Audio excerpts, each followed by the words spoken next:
To make curved text, start by making your preset image.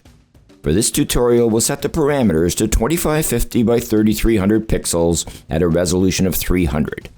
This is a simple 8.5 by 11 page.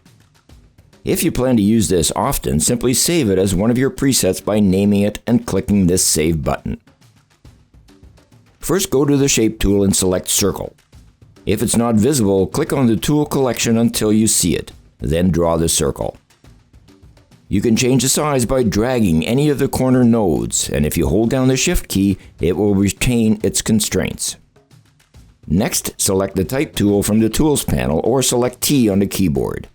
Then hover the Type tool icon over the edge of the circle and you'll see it change to a dotted line. Next, click on that and you'll see a circle of text appear. Select a font that you want to use from the font list. I'll use Century Gothic Bold.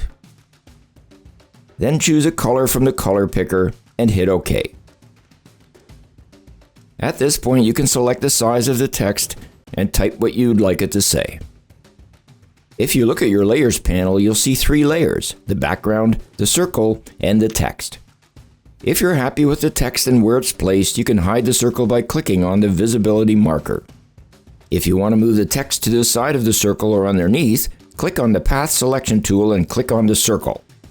Then click on one of the nodes and drag the text to where you want it on the page. You can also use the Selection tool to rotate text by placing it on the line and moving it in a circular motion. Clicking inside the circle will move your text to the inside. Just make sure your cursor looks like this before you move text. If it doesn't, move it closer to the line. Now let's say you want an odd shape for your text. Go back to the Shape tool and draw a circle. I'm going to duplicate this circle by selecting Layer Duplicate or Ctrl or Command J.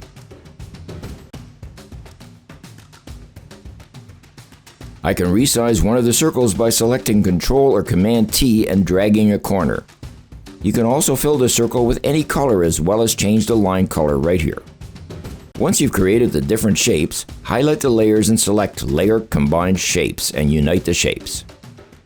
Now we'll do the same as before. Go to the Text tool and select the edge of the shape and you'll see the text appear. Simply set your parameters and type your message. This will work for any shape in Photoshop. As with all Photoshop quickies, it's best to pause this video as you work through the steps.